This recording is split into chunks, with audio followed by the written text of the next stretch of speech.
నీతిమంతులు ఏమీయో చెయ్యలేరు.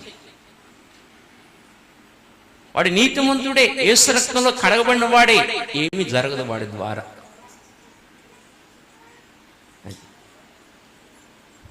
కనుక పునాదులు పాడైపోగా నీతిమంతులు ఏమీయో చెయ్యలేరు.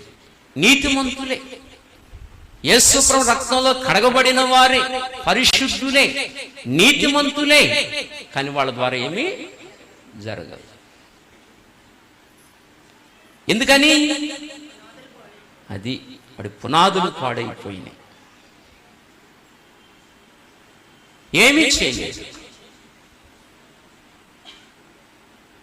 మాకందరికి అర్థం కావాలి, పునాదులు పాడైపోగా నీతిమంతులేమి చెయ్యగలరు అంటే ఏమీ చెయ్యలేరు అని అర్థం. అంచేత పునాదులు ఉండాలి, పునాదులు లేకపోతే ఏమీ చేయలేం. అంచేత యేసు ప్రభువుకి శత్రువు ఎవరంటే అపవాది. కనుక ముందు మూలరాయిని పాడు చేశాడు, పాడు చేయాలని చూశాడు, వాడి వల్ల అవ్వలేదు.